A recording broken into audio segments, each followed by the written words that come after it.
And now for something completely different. Again. Hello and welcome to episode 16, yes, 1-6 of the RealFootballCast. I'm your host Dan Tracy, and in the next 60 minutes, we're once again doing something different this week. If you listened last month, you'll be aware that we changed the format to Kicked in the Bin, and with us being in the midst of another international break, then it made perfect sense to do it all over again. And if you don't know what Kicked in the Bin is, then stay tuned. Joining me tonight, I have two top guests. First up is Paul McGarricky from the excellent Over the Bar football website. Paul was on the show a few weeks back, so I'm delighted to have him on once more. While also joining me is Tim Ward. Tim's a Stoke fan, and he was my resident mid-table Premier League expert on a previous podcast many moons ago. But now they're in the Championship, he just bemoans about football in general. Therefore, he's the perfect guest for tonight. Chaps, it's a pleasure to have you on board, and I look forward to seeing what you want kicked in the bin. I'd best do some social media bits first, otherwise we'll be talking to the Abyss once more. First, if you want to get in touch with me, you can. That's on Twitter, @DanTracy1983. Anything show related, send it my way. You can find me via iTunes by searching for Real Football Cast. And if you use that platform, then don't forget to subscribe, so you don't miss a single episode. And if you're not a fan of all things Apple, then you can also find me on SoundCloud and Acast. While the easiest way to find all the links is by going to RealFootballCast.com. As you should know by now, the Real Football Cast is sponsored by Loserpool. What is Loserpool, I hear you ask? It's a new game that sees betting turned on its head, with the focus being on the loser. If this has grabbed your interest, then be sure to visit loserpool.com and create an account. Especially as this weekend, there is another £1,000 prize pool opening up. And honestly, the odds of you winning are really high. They're even greater if you sign up. Right then, it's time to go live. But before I do, I'd best explain the format for tonight's show. Paul and Tim have been kind enough to offer up their footballing pet hates. One by one, they are going to volley towards me the things they hate the most in our beautiful game. After an impassioned rant, I will decide if they get kicked in the bin. Kind of like a famous BBC show, but much more football based. Okay then, Tim, as you're the debutant, you can go first. What is the first thing you'd like to see kicked in the bin? It's fans who go ballistic at the ball being slightly too far over the corner quarter circle at corner kicks. Interesting. I know exactly what you mean. I thought I'd pick something that would unify the podcast in one go, straight off the bat. A nice tactic. I can appreciate that. Tell us why then. What's your thinking behind this one? Well, my thinking being is that obviously only a bit of the ball has to be on the line. Like, it could be like a millimetre of the ball has to be on the line. If that ball is a centimetre closer to the corner, I don't think that makes a difference to where the corner taker is going to put the ball. He's a professional footballer, and apart from ones who hit the first man, which was in my long list of pet hates, it's likely that it's not going to make much difference to his corner where the ball is placed. And you get fans, obviously, because at some stadiums they sit in the corner and by the corner flag, going ballistic at the linesman who stood there. If he's not there, the referee yelling, "Move the ball back, move it back." It doesn't matter. It honestly doesn't matter. Just let it go. So you get people screaming abuse and. So you're I don't know, the pernicketiness of, if that's a word. Like the minutiae of, is it really that important in the grand scheme of things? Is that what you're saying, Tim? Yeah, I mean, obviously, like, because there's a big difference between if a player moves the ball like 10 yards after a free kick or a throw-in where they move up the line or whatever. But sort of where the ball is placed on whatever that quadrant is, whatever name that has. Does it have a name? Anyway, whatever that's called. Is it? Let's go for the quadrant. Yeah. The ball being placed sort of a centimetre outside it, I'd just get on with it. What's the point of getting angry about it? He's going to take the corner in 2 seconds anyway. Who cares? That's true. So is it more not the players stealing an inch, it's more the fans getting up in arms for no real reason? Is that what you're saying? Oh, yeah. It's the fans going mental, not the player doing it. I couldn't care less if the player puts it just outside the quadrant. Obviously, there needs to be a boundary and there needs to be rules. You can't put it like a foot out of the quadrant or a metre. But for the sake of, like, I mean, people who are sat sort of 20 rows back anyway, I don't think they can really see how far out it is. I'll just get on with it. Why are you yelling? Like, you're losing anyway. Your team's shit. Why are you yelling at, Kevin De Bruyne putting the ball centimetre outside the quadrant? Who cares? Okay, Paul, what have you got to say to that? Have you got a counterpoint, or do you agree? Well, I do agree with them. I think that they're crying about it. It's it's spilt milk in it. But football's a game of fine margins, I suppose. So some people would argue that it does make a difference. But no, I'm in complete agreement. What's there to get upset about? Yeah, I think you're both right, really. I mean, in the grand scheme of things, there are far worse things that are taking place on a football pitch. Some of them you might even highlight in the next sort of 60 minutes or so. So yeah, I mean, I think perhaps if you're playing devil's advocate, you'd be miffed if your team conceded a goal from a slightly, should I say, illegal corner. But more often than not, like you say, Tim, a lot of them just hit the first man anyway. So even then, it's a very moot point. So I think, Tim, it's a good start. I think we're going to put the fans getting, I guess, umbrage over a corner being in the wrong position. That's going to go in the bin. So a good start for Tim. He's off to a flyer. Thanks. Paul, Thanks. what about yourself? What's your first thing you like to see kicked in the bin? First thing I'd like to see get kicked in the bin would be people leaving early at football matches. Oh, that's a contentious one. Yeah, and the thing is as well, those people that do leave early are always the first ones to complain about ticket prices. So if they're going to turn around and say, oh, they want to get their money's worth, well, you're already leaving early, so you're never going to get your money's worth. And the traffic's never that bad. So what where I go, I'm a season ticket holder at Man City, and I see about 10%, 15% of the ground gets more and more from the 80th minute up to the 90th. And over the course of a season, if it's 19 home games and you're leaving 10 minutes early, that's 190 minutes plus injury time. That's over 2 games you're missing out on. And I just don't get it as well.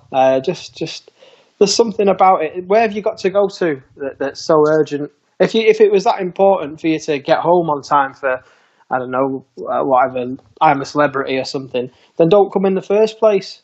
There's no queue for anything else you do to get out of things, is it? You put up with it. If you're waiting for your bags at the airport, you just lump it, don't you? Sit in traffic. No point getting early just so you can get on TalkSport and have a rant.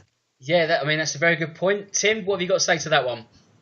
Yeah, I'm inclined to agree. I mean, obviously, Paul, being a Man City fan, there's no real need for you to leave early because you get to enjoy a 5-6-0 victory probably most weeks. So what's the point of some fans leaving early if their team's getting battered? But surely the point there is, if you are getting battered, you stay to boo or to yell abuse or take umbrage with the fact that to steal your word, umbrage, with the fact that you have got battered. I mean, I remember I think I've only ever left one game early, and that was when Stoke were losing 5-0 at home.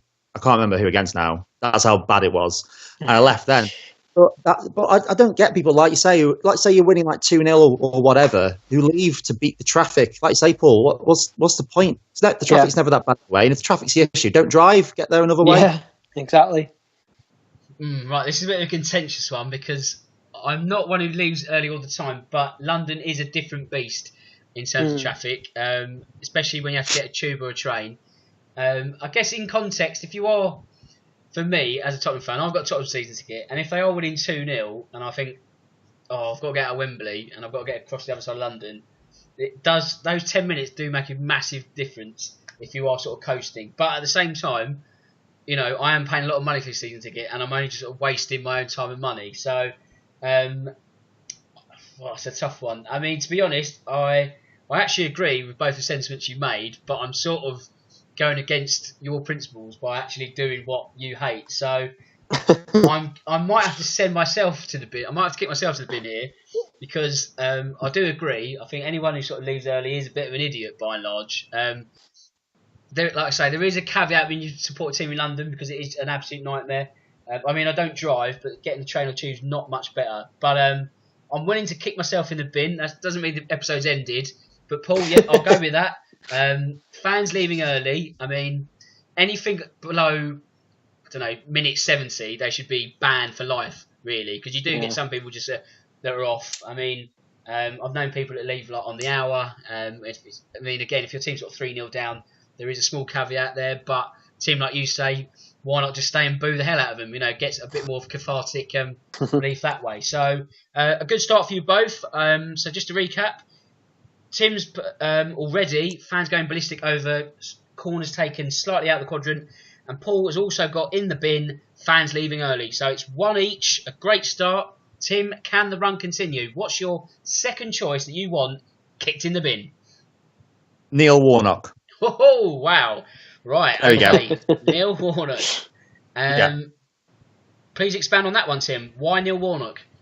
I almost feel like I don't need to. Well, okay, I could have picked. Obviously, he's not the worst, probably not the worst man in football, but I just feel he just embodies everything I dislike about that sort of generation of manager, and then the sort of almost a sycophantic sort of pundits around them. You know, oh, Neil Warnock, he's such a character. He's not. He's a dickhead. And I mean, whether it's like going back, you know, God, it must be 20 years ago since what they called the Battle of Bramall Lane, when he was, you know, Sheffield United versus West Brom, where he tried to get the game abandoned, right up until like 3 or 4 weeks ago when that Cardiff player was sent off against Spurs, and he said, well, it's not a red card, even though it's probably the most blatant red card I can think of seeing this season.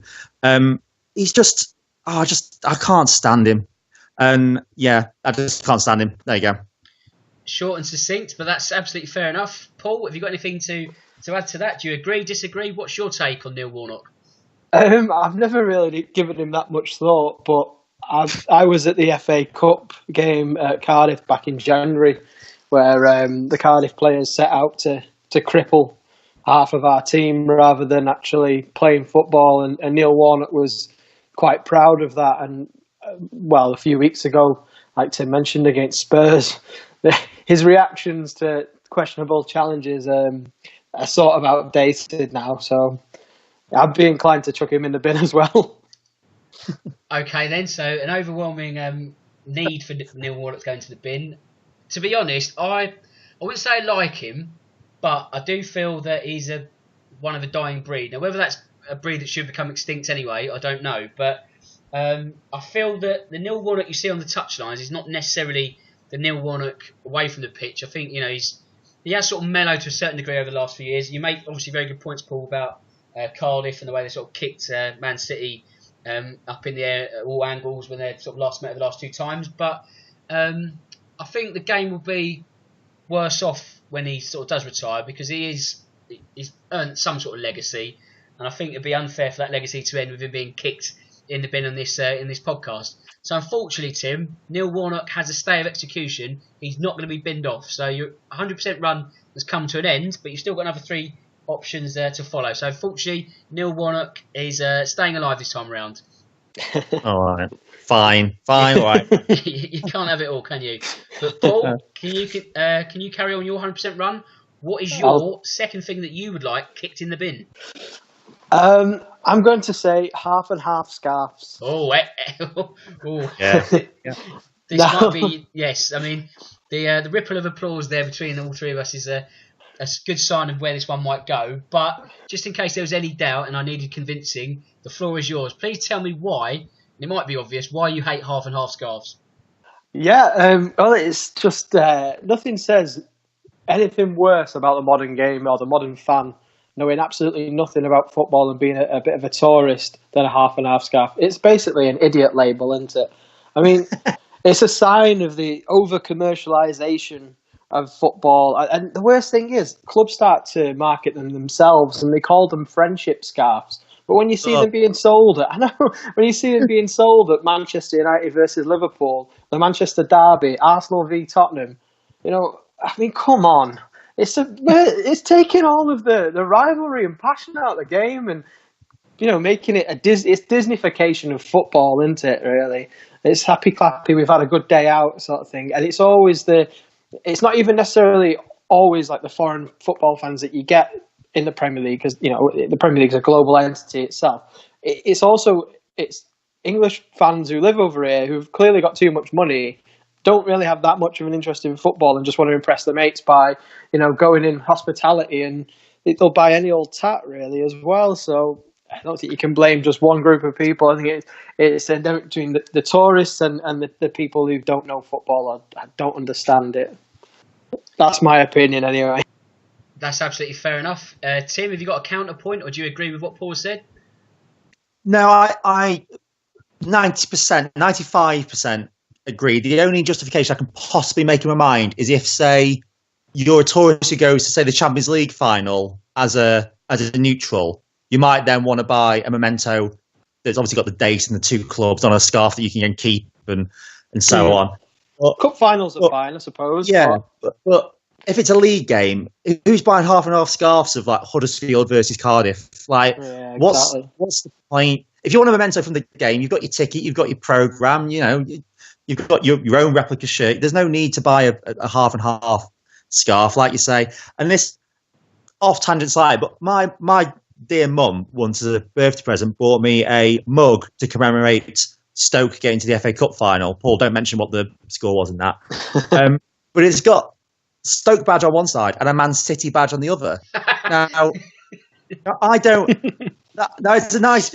Thanks, Mum. That's a nice gift. I mean, we lost this game, so thanks for reminding me. But it's also the handles on the other side, so it means that when I'm drinking it, the Man City badge is visible, and that. So the half and half scarf thing has just brought back memories of this mug that I've got hidden away in the kitchen that I have to get out when my mum visits. So half and half everything. Half and half scarves, half and half mugs, get rid of them. Just half and half merchandise. Okay, Yeah. so let's recap. I mean, I raised a tweet, I must have been, I think the September international break, and this is sort of genesis for this idea. And one of my 5 pet hates was half and half scarf. So Paul, you're singing the right tune there. Obviously, people were in agreement in large amounts. A couple of people piped up, and I think one of them did hit the sort of memento angle. And I was like, it's a fair point, but really, as a grown man, no grown man should really be wearing a half and half scarf. And also, I find they're connected, Paul, to your first kicked in the bin. They're the ones leaving early. So I think we're sort of building a profile now, aren't we, of the football fan that we don't like. It's someone who leaves early and wears a half and half scarf. And probably, Tim, moans about the ball being out of the quadrant. Do you know what I mean? We're sort of building this picture. Like it's almost like Crime Watch. But you're absolutely right, Paul. I couldn't agree more. I think they're an absolute abomination. And I think you're absolutely right in the sense that it's the way the game's going. And I went to Tottenham Cardiff in October. And that, as you said, Tim, for a league game, why on earth would you want to buy a half and half scarf? I walked past a market stall or some sort of stall, and someone was selling Tottenham and Cardiff half and half scarves, and I just sort of shook my head in disgust and kept walking because I think there's not going to be much of a market for those, is there? And thankfully, I didn't buy one, and then also there's no real resale value to them either because if they get relegated, like you can't then try and sell them next season, can you? So it's a very short sort of business model, sort of fatally flawed on many different levels. So with that in mind, half and half scarves, and let's say half and half merchandise actually to really push it out, that is also being kicked in the bin. So Paul's on a lightning run. His perfect start continues. Tim, you're one behind. I mean, we're not really playing for points, but let's keep it slightly competitive. What have you got up your sleeve for number 3? Okay, this was tricky because I originally just wrote a catch-all of pundits, but I thought, well, no, because there are good pundits, and I wrote cliches, and I thought, well, some cliches are cliches for a reason. So I ended on one cliche as my third choice of what annoys me about football, and it's the phrase "bragging rights." Specifically that phrase, because it's only ever attributed to a local derby, so Tottenham v Spurs, the Manchester derby, whatever. Or they'll have bragging rights. Like if, say, Paul, don't yell at me. If Man United beat Man City at some point this season, and they'll say the commentator, it's always guaranteed will say bragging rights go to United. Well, I think Man City will probably point out that they're league champions and will probably be 10 points clear. I'd rather brag about that. Same when like Derby and Forest play, and if Derby win, like, oh, Derby got bragging rights. Well, Forest have won European Cups. Like losing a league game, which they'll almost certainly play again next season. I just hate the phrase. Just bragging rights. I think it's the word brag. It's not particularly, it's not a nice thing, is it, to brag if you're braggy about something. I just got an image of a guy coming into I'll tell you what it is, actually. I know exactly what it is. Years ago, Stoke played Liverpool in the League Cup, and we lost 8-0 at home. And the next day, a kid came into my school with a Liverpool scarf on. He'd never once mentioned he was a Liverpool fan the entire time at school. And he came in bragging about Liverpool beating Stoke 8-0. And he's like, I've got bragging rights. And I think maybe you've just uncovered like a childhood trauma that I've got in the back of my mind that this podcast's unlocked. But yeah, so it's a bit niche, but it is the phrase bragging rights. Okay, I mean, we seem to be bringing back quite a few bad memories. First, we've got the mug, yeah.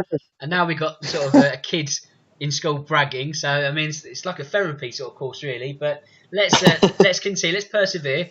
Paul, what's your take on bragging rights? Because City did get the Manchester bragging rights recently. So I mean, in the sense that they are kings of Manchester for a few more months at least. Is that something you agree with in terms of the use of this term? Is it overused? What's your take? I think that the pundits just have a bingo list, don't they? And they try and tick off different cliches. I mean, I suppose me being a Stoke fan, you've always had bragging rights over Port Vale, haven't you? So it's not like, even when City were the underdog, I don't think I would ever say, "Oh, we've got bragging rights over United." When we pipped them a couple of times whilst we were still terrible. It's a naff phrase, and it's just another part of them building this football scenery so they can try and market the product. Chuck it in the bin.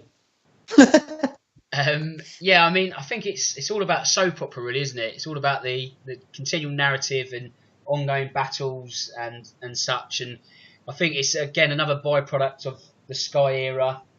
We're guilty of fueling it if we have Sky subscriptions. So I guess we have ourselves to blame. But it's such a needless sort of term, and the context you're right, Tim, is all wrong, because it's not, the bragging rights from winning a European Cup. It's literally one game in isolation, which, they're going to play each other. Let's take the Manchester Derby, for example. They're going to face each other later in the season. So you have, bragging rights for 4 months, 5 months? It's such a sort of throwaway term that has no real meaning in the grand scheme of things. So yeah, why not? Let's end bragging rights. Let's kick it in the bin. That phrase is no more. Pundits now legally cannot use it. So no more bragging rights. That's kicked in the bin. So Tim's back on a positive note. Can Paul continue his run? Paul, what have you got for me for number 3? Right, yeah, okay. I don't know if you'll both agree with this one, but it's a pet hate of mine. It's the clubs that fail in the Champions League group stage dropping down into the Europa League. I just think it's a daft UEFA rule, and obviously they do it as a money spinner, just on the off chance that they lose a big name for the TV slots, and it insults the clubs that have worked hard to get into the Europa League, in my opinion. These Champions League failures drop into the knockout stages, and they get a second bite of the apple, or cherry, whatever you want to call it. And I don't think it's fair. I think it's just another daft way of trying to exploit certain clubs for money, the TV revenues, and it devalues the competition, in my opinion. Yeah, I think it's a very fair point you make. Tim, anything to add? Do you agree, disagree? What's your take on the Europa League? Well, not the Europa League, so it's teams dropping into the Europa League, shall I say? Yeah, I think I agree, actually, because I think you've got the Champions League, which is obviously the elite club competition. I think if you get knocked out of that competition, well, tough. You had your chance. You've been knocked out. That's the end of your European journey. And like you said, Paul, I agree entirely. If you are a club that maybe isn't a big club, but have got in the Europa League, if you end up coming up against, I can't think of any huge clubs who may have dropped down in recent years, but if you do face someone like, have been Manchester City or Dortmund or someone like that who've dropped down, and you get eliminated, then what's the point? Like, they've entered this competition by failing at another competition rather than succeeding at something. You qualify for Europa League by finishing high up the table or winning a cup. If you get knocked out by someone who came 4th in their domestic league and then came 3rd in their group, I mean, that's not really. I was trying to remember when you were saying this, because believe it or not, Stoke were in Europe a few years ago and we lost to Valencia, and I'm trying to remember whether they dropped down from the Champions League and knocked us out. I wouldn't want to say that definitely happened, but there's another reason why I'd be on your side. Yeah, I don't know if Valencia did that year, but I know Seville, when Unai Emery won the Europa League 3 times in a row with them, I'm fairly certain that 2 out of those 3 times they dropped out the Champions League and gone on to win the Europa League. Yeah, you're right, yeah. Yeah, I mean, it's an interesting one. I mean, especially for me, because I'm a Tottenham fan, and this scenario could well play out in the next month or so. And it's not really a scenario I want to see, because through the Europa League, you're back into that awful Thursday-Sunday cycle of football, and that's not really sort of something that's conducive to going on and pushing for a league title. So that's going to hamstring what Tottenham do.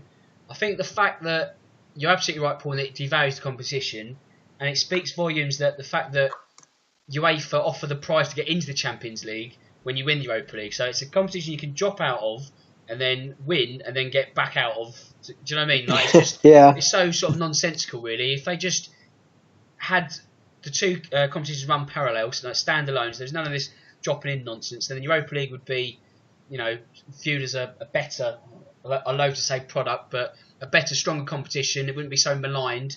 You could still offer the prize of getting into the Champions League, but to have teams with this sort of parachute, it's just a nonsense, really, isn't it? And I think it's not something I really want to see Tottenham in come the turn of the year. Whisper it quietly, but I'd rather they finish fourth if they can't finish second. I wouldn't be too perturbed, really. So yeah, I mean, if it was up to me, I would. I mean, this might end Tottenham's European hopes. So sorry, Tottenham fans, if you are listening, but I'm going to bin teams that finish third in the Champions League and get the chance to drop into Europa League at the turn of the year. So that's in the bin. That format is now scrapped. So that's it, over. So 3 for 3. He's on a run. And Tim, what have you got for me? Number 4. What's your 4th thing that you would like kicked in the bin? Now this will probably raise a couple of eyebrows as well. It's the amount of clubs that are sponsored by gambling companies.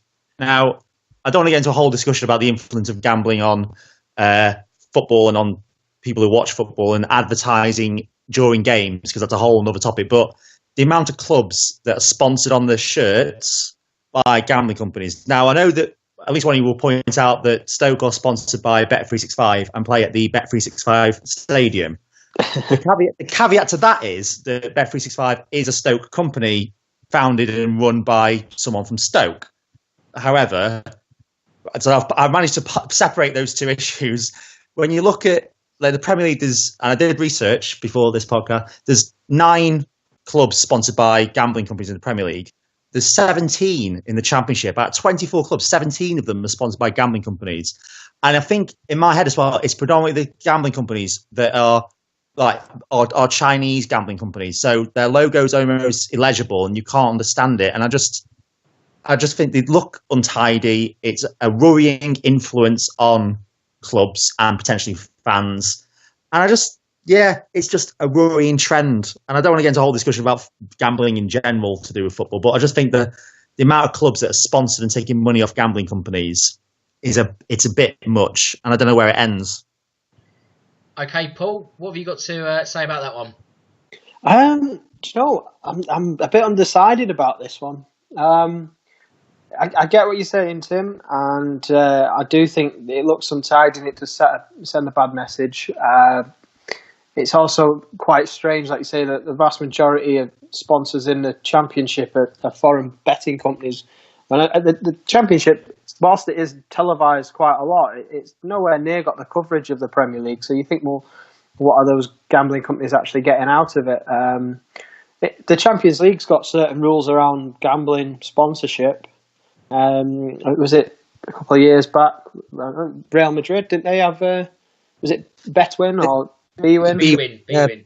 Yeah, and that had to be removed off the shirt. So they do look a bit naff, don't they? And there's that many of them. I mean, how many times do you need to see Betfred, Bwin, Bet365? There's too many to choose for.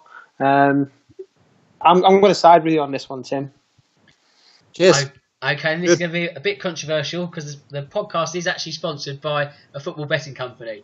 But Loserpool don't sponsor any shirts. So I think we can sort of detach it, but I don't want to shoot myself in the foot for any future gainful employment. So unfortunately, Tim, I've got my own vested interest, and it means that I can't technically put gambling in football, gambling on club shirts in the bin.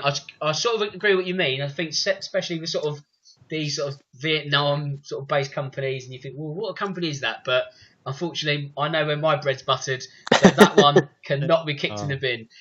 Chris from Loserpool, if you are listening, thanks ever so much. We'll recap your segment later when we have to do our Loserpool picks in the week, when I have to actually earn my money. But moving things very quickly on. Moving things on very, very quickly. Paul, what have you got for number 4? Number 4, right.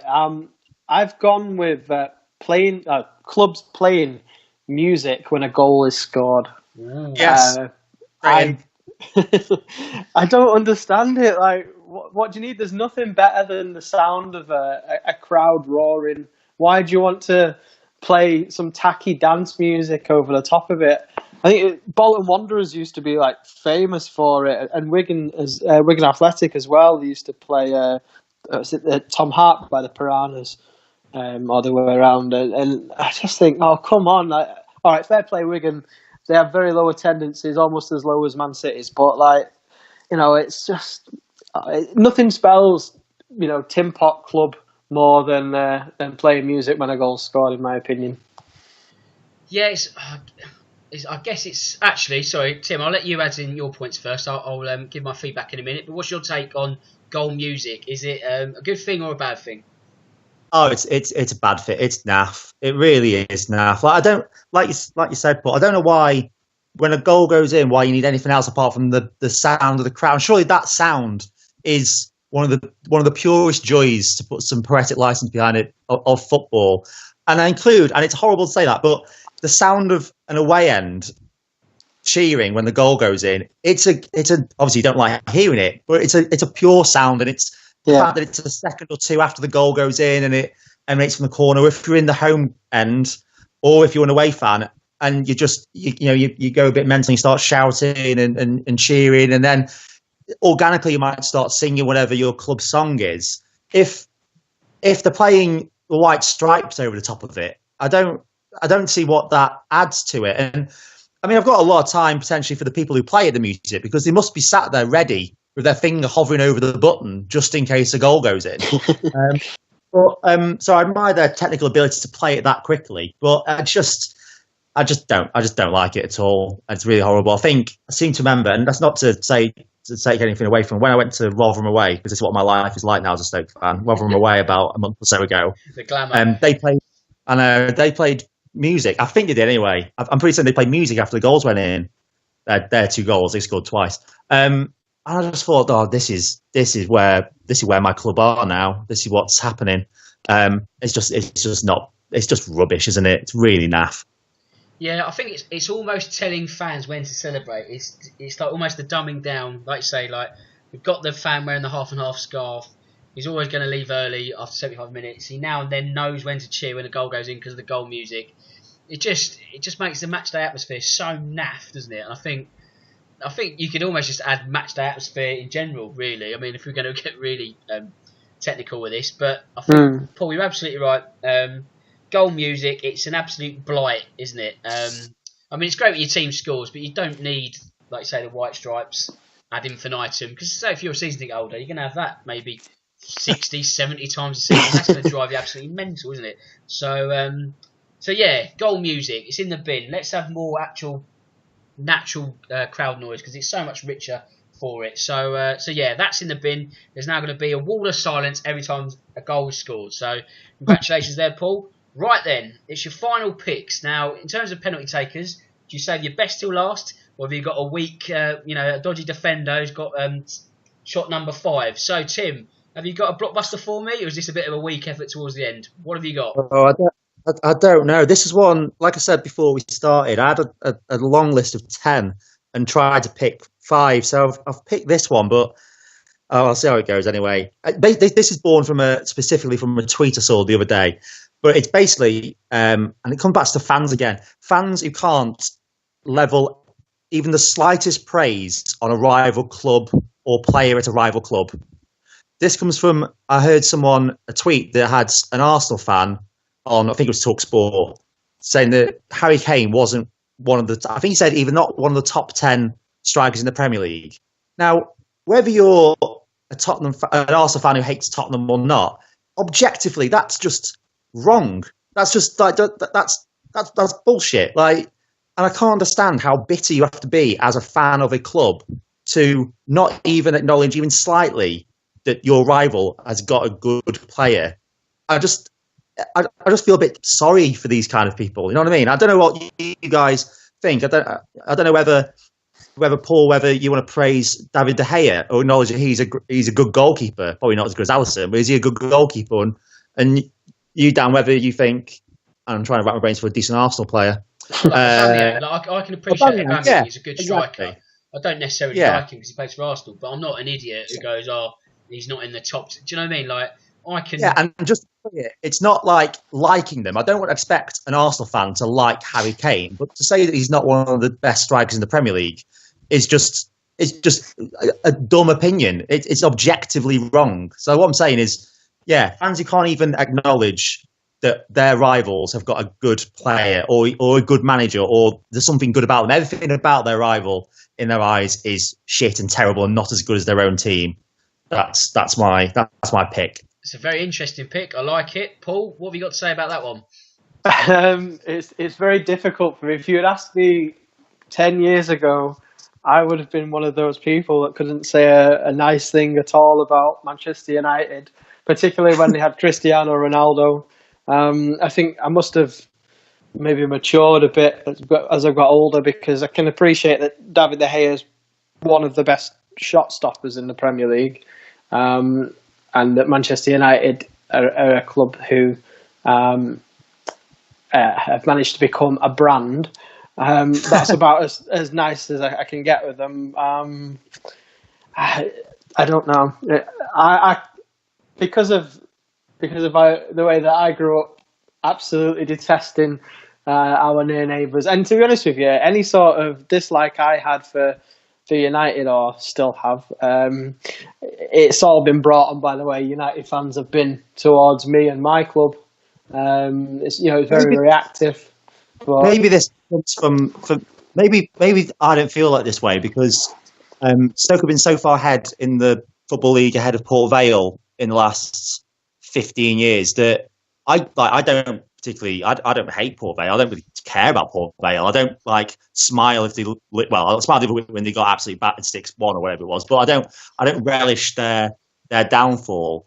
And maybe that's what's lost from me. I've lost that rivalry hatred. I'm starting to go back on my own argument now. Maybe I've lost that rivalry hatred. But I was trying to think, when we were in the Premier League, we obviously didn't really get on very well with Arsenal, but I still appreciated they had good players. But obviously they're not really a rival. It's just that we didn't like them and they didn't like us. But I've taught myself out of this. Well, hang on. I think if we take it back a step, I think there is a massive difference between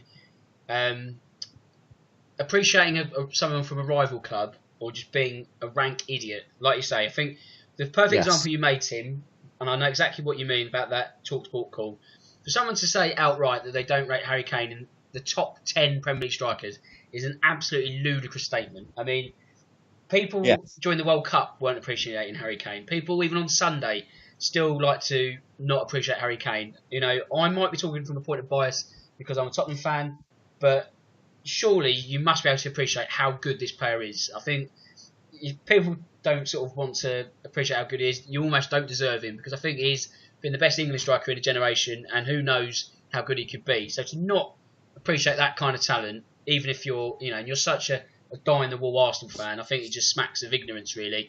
And I don't think football or social media or Twitter and any of that sort of that football Twitter in inverted commas, they're just not needed, are they? So I think the more that those can go in the bin, it'll be a better place for everyone else. So Tim, I completely agree. That one is going in the bin. So you finish with 3 out of 5. Paul, can you get a clean sweep? The pressure's on. What have you got for me? I had a list of about 6 or 7, and I've gone with one that I thought won't be mentioned, very often. It's not an issue that gets brought up very much, but I'm going with, when a corner's about to be taken and there's certain referees who want to go and go over and basically say, don't push one another. And then the corner gets taken, and what does the referee do? He blows his whistle straight away before the ball's even reached the box and gives it as a free kick to the goalkeeper. There's got to be some pushing and shoving at a corner. If you're a referee and that's your biggest issue, then how pedantic do you need to be? It's supposed to be a physical game. If they're pulling shirts, wait until he actually does it and the ball's in play. But if you're not even blowing the whistle for the corner to be taken, there's no need for you to go over and disrupt the game and tell somebody, they're grown men at the end of the day. Let them get on with it. Yeah, I think it certainly raises a good point. Tim, have you got anything to add to that? Do you agree? What's your take on, I guess, pedantic referees blowing up for contact in the box. Do we just have to see zonal marking forever? What's your take? This is difficult because, well, without pedantic referees, I don't think England would have got to the semi-final of the World Cup. That was pretty much where half our goals came from. No, I think it's really difficult. I do remember, like, a few years ago, I don't know if you remember, like, I think it was the first game of the season, Shawcross for Stoke gave away a penalty from, like, pulling someone in the box from a corner. And we were told that this was a new directive. The referees were told, give them a warning, but then give penalties. And that was the only penalty given that season, I think, for grappling the box. So I don't know. I'm more annoyed with referees who go over and say no pulling the box, and then there is loads of pulling, and they don't do anything about it. I'd rather they just let the corner go in without warning them, and if they're pulling one another, because it is always two-way, isn't it? They're always pulling and shoving. It's not always attackers being fouled. They're giving it as well. I'd rather referees just let them go on with it without the warning. I think it's the warning that irritates me, that they warn them and then don't give it. So if that's the one we're looking at, then yeah, I'm inclined to agree that if you're going to be a ref who's going to be this pedantic to warn people and then blow for a free kick against a goalkeeper immediately, yeah, what's the point of going and warning them or whatever? Yeah, I've lost this anyway, at least 4-3. So yeah. Let's have a think. I mean, the inconsistency of ref doesn't help because every ref is different. So like you say, some will blow early, some will warn, some won't warn, and it's just like if I don't know, because you also need to think that all this should probably be stamped out when VAR comes in anyway. So it might be a moot point in the next sort of few months, but at the same time, we still have to get to VAR, and I'm gonna say yes, it's gone in off the post. I'm going to kick this one to the bin. Pedantic referees who moan about contact, they offer a warning, and then they just blow up straight away. I mean, where's their mindset? Why are they doing this? Why not just let the game breathe? And if there is a foul, then so be it. Do you know what I mean? Referees have to appreciate it is a contact sport still. I know it's not as rough and tumble as it used to be, but there is still an element of contact, especially when you're trying to defend from a corner. So you need that contact. So why be so fussy? It's not good for the game. It's not needed. So Paul, yep, that's perfect. A perfect 5 as pedantic referees from corners goes in the bin. We've got a little bit of spare time, so I'm just going to offer up a few more off the top of my head.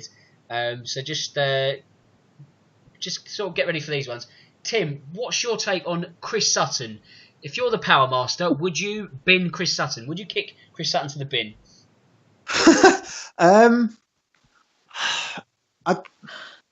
He doesn't really enter my frame of consciousness much, if I'm being honest. So if you'd have said Robbie Savage, then I would have agreed wholeheartedly. But Chris Sutton, he's not really. I'm not that bothered either way. So if we're ditching someone entirely into a bin, I wouldn't bother with Chris Sutton. So we wouldn't be getting like an industrial waste bin for Chris Sutton. No, is that not an order? Not for me. No. Okay, that's absolutely fine. Paul, what would you say about Chris Sutton? Would you bin him off if you had the chance? I suppose I would. He's one of those people. Every so often they'll come out with a daft comment, and I'll remember who he is. Do you know what I mean? I know he's different. You separate the person, the pundit, from previous incarnations, don't you? And yeah, he's not really on my radar. But until he says something daft, and I'm just like, oh, get off. I think he's just like rent-a-quote, really, isn't he? He wants to say these stupid things to be in the limelight, and you're like, well, you're a non-factor, really. So if you just stop making these awful comments, you just wouldn't be anywhere. So yeah, I think he's not the top of the list, but I think he just irks me. So I've got another one. Popcorn at grounds. Tim, I don't know if Stoke sell popcorn, but it's a blight in Premier League grounds. I think it's like £7 for a drum. Do you really need to be eating popcorn at a football match? What's your take on that one? Popcorn at a football match? I'm not joking, honestly. I've never seen popcorn at a football match. Wembley, like the London Stadium, it's there. It's an absolute outrage. Like, if you saw Stoke selling popcorn, would that be one of your final things? You think, do you know what? I'm done with football. I'm not having this anymore. I'm not going to go. I mean, it wouldn't sell at Stoke because it's got the word corn in it, which is too much like a vegetable. So it wouldn't sell. But yeah, I mean, that's just it. I'm just imagining a fan sitting there with a bag of popcorn, like he's watching like a summer blockbuster. I just can't. Honestly, this is it. I mean, yeah, get rid of it. You don't need to eat popcorn. You've got pies and you've got sausage rolls. You've got chocolate bars and crisps. You've got loads of snacks at football. You don't need popcorn at football. Surely it goes everywhere if you score. Like, yeah, you can hang on to a pie, but the pop. Oh no, I'm not. I won't imagine sitting next to someone like eating popcorn out of a red and white striped bag. Oh no, nah, not having that. Paul, do they do popcorn at the Etihad? They do in the family stand where the kids sit, but I've seen it at West Ham away last season, and I know they do it at Wembley. For me, like the half and half scarves and the other things we covered, it's another sad reflection of how football's losing touch with its working class roots, in my opinion. Well, this is it. Yeah, what's wrong with a bovril and a pie or something like that? I mean, absolutely. Yeah, popcorn's for the cinema, not for the football. Well, exactly. If we add this to our profile of the fan we are sort of loathing to like, I mean, he's someone who definitely leaves early, wears a half and half scarf, likes goal music, and definitely eats popcorn as well. Do you know what I mean? And these people do exist. I've seen them at Wembley, so I think I'm trying to reflect on my own discomfort of Monday fans because I think there's a real caricature there, isn't there? There is, absolutely, but and they're only getting more in sort of in numbers. So, and also someone getting more in numbers or a theme. It's my final sort of one to offer to you two. Tim, what's your take on matchday vloggers? Matchday vloggers. Yeah. Are those the guys? Now, see again, being a lowly Championship supporter, I haven't seen much of this. Was this like the lads who are filming themselves watching the game live? Yep, that's the ones. And then posting it. I don't get it. I really don't get why anyone watches that. And I've seen clips of the guy who does the Man United one, who's like an Alan Partridge incarnate kind of thing. And yeah, that's great. That's really funny. But I don't get who benefits from watching that seriously. And that's not to say like that's very separate, obviously, to like fan channels reporting on the game afterwards and offering opinions on games before or after it. But it's basically like someone's watching back like Soccer Saturday, but just someone watching your team who supports your team. I don't. Yeah, get that in the bin as well. I don't see the need of it. What's the point? Paul, are they a blight that's entered the Etihad any time recently? Do you know what? I haven't seen any in the home end, but when I've been on YouTube, I have seen fans that are in the away end at our place with it. The Southampton game the other week, there was a lad that does it there, and I have seen one or two when I've been in away trips, and I've seen people in the home end there. At Leicester, there was two lads, not with one another, but separately recording their own matchday vlogs. And all of the people that I've seen do it tend to be young lads of the same age that dress in H&M mannequin clothing, whatever's on the mannequin they'll have. And at their age, I was chatting up girls and getting rejected and then getting drunk. So I don't know what they're doing with their lives. You're absolutely right, though. I mean, I wasn't worrying about a video camera when I was 18, 19. It was sort of trying to, exactly. Less about that then. But I think, vloggers need to go because, like you say, like Tim, you're just watching someone else watch a game of football. Do you know what I mean? And it's just like, where's the pleasure? I just don't get it really. It's just such a stupid concept. Maybe it's a sign of my age, but I'm only 35, so it's not that far removed from them. And let's show my ignorance now. But like the Man United one that everyone retweets and stuff, and the other ones like that, do they post those videos like after the game? Like are they posted after the match, or are they live? Well, if they're after the match, Well, the thing is, what makes it worse with it being after the game is that person who's recorded it has gone to the trouble of watching themselves back, thinking, "Yeah, this is good to be posted on the internet. I want the world to see me like this." Yeah. Well, yeah, exactly. That's absolutely right. I mean, it's just like, and I don't get the person watching that. Like, watch this guy watching a game that I know is finished and I know what the score was. It's not like watching Soccer Saturday or something where it's happening live. Like him saying, Lukaku scored. Well, yeah, no, he did. He scored 2 hours hours ago. It's on Saturday night. I don't get it at all. Yeah. Maybe it's my age as well. But. No, I think you're absolutely right. That's definitely going in the bin. So it's quite a packed bin. Congratulations to you both. Some great shouts. Now you need to earn your money as it's time to our Loserpool picks of the week. So simple concept. There's 10 Premier League games coming up this weekend. I just want your guaranteed losers from this weekend and why, really. So Tim, I'll go with you first. Out of the 10 matches, who would you think is definitely going to lose this weekend?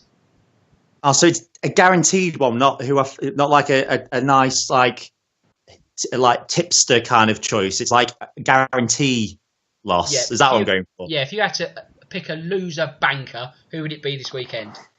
It would be Cardiff City away at Everton. Oh, interesting. And tell me why then, because obviously Everton... I was going to say, because he didn't put Neil Warnock in the bin, so I want to give him a defeat.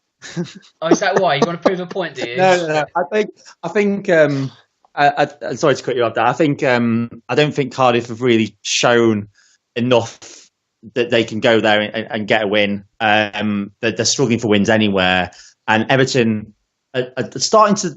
And I've maybe shown up because I haven't looked at Everton's form, but they're a decent team and they're putting together a few results here and there, and they should have enough to see off a really ordinary, not even ordinary, just really, really poor Neil Warnock managed Cardiff City. So I'll say Cardiff are guaranteed to lose.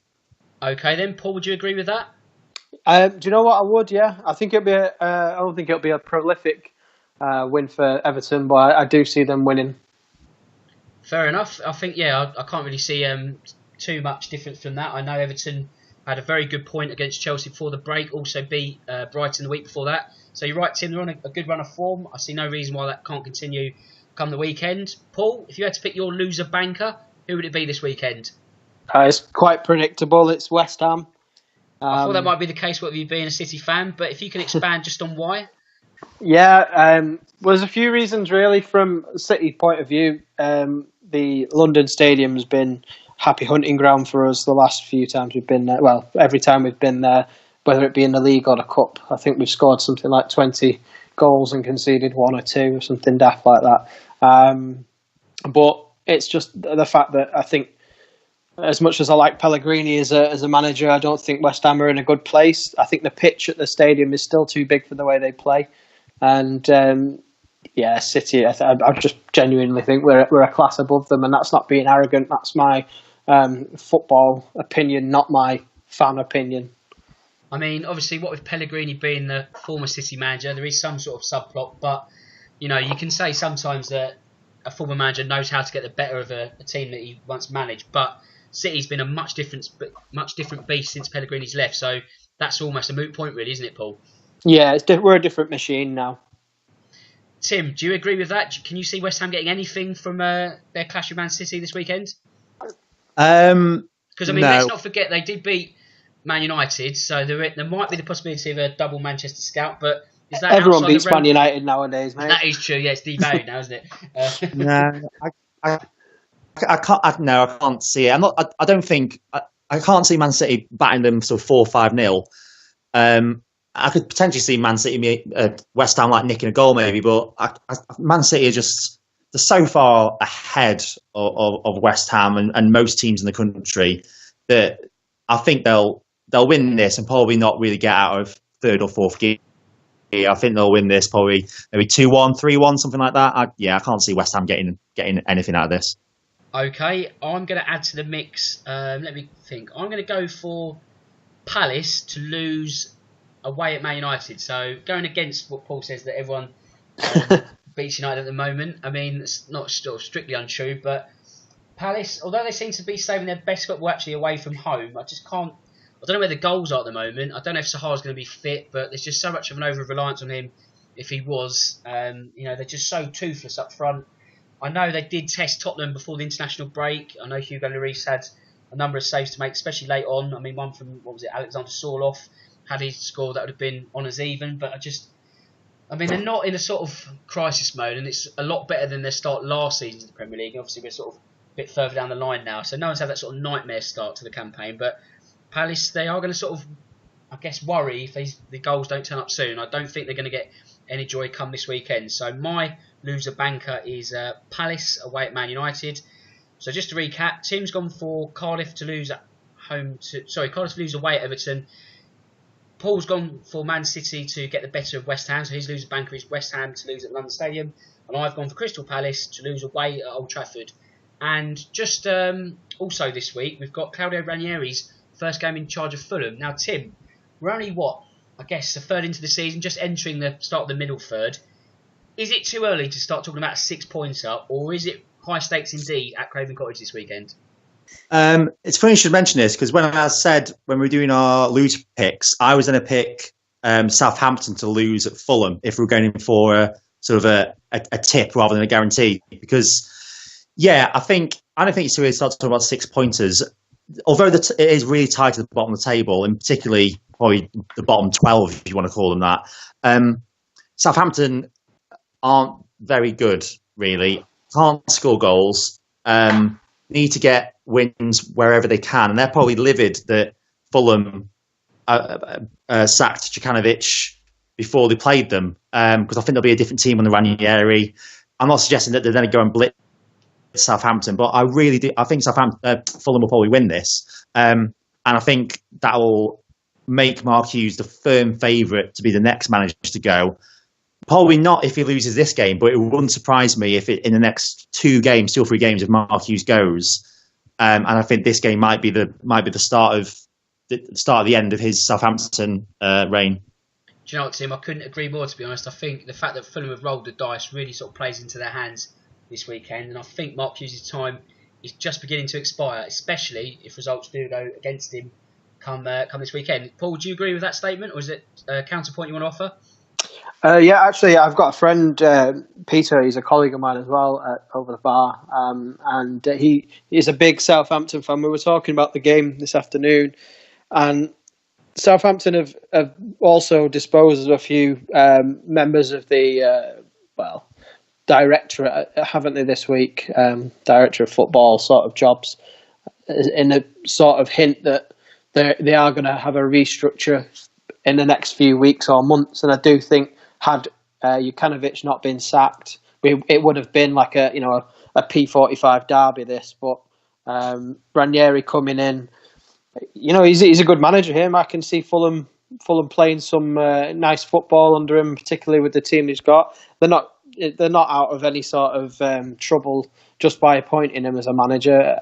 I think they will get a close win against Southampton, and I do think Mark Hughes, if he doesn't go after this game, he will not be the manager come Christmas.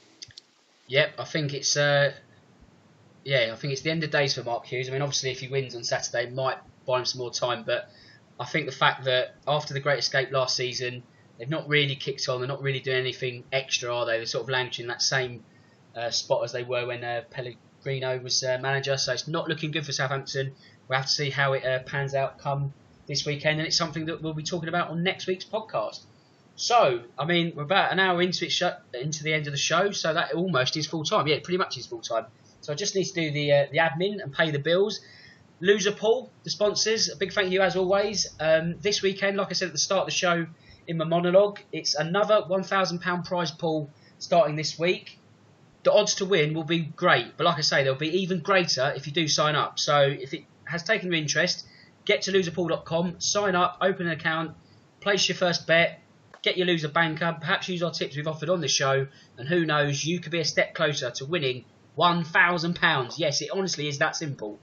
And also, need to thank my guests. It's been an absolutely fantastic hour. I've really enjoyed it. Tim, a cracking debut cap. I really hope you'll come and join me throughout the season so we can talk some real football. Yeah, absolutely. Love to. Thanks, mate. And Paul, second appearance. Absolute pleasure as always. I hope you'll join me once more. Yeah, of course. Thank you for having me on. It's lovely to be here. Thanks very much, mate. So, with that said, my name's Dan Tracy. This is the Real Football Cast in association with Loserpool. And until next time, goodbye.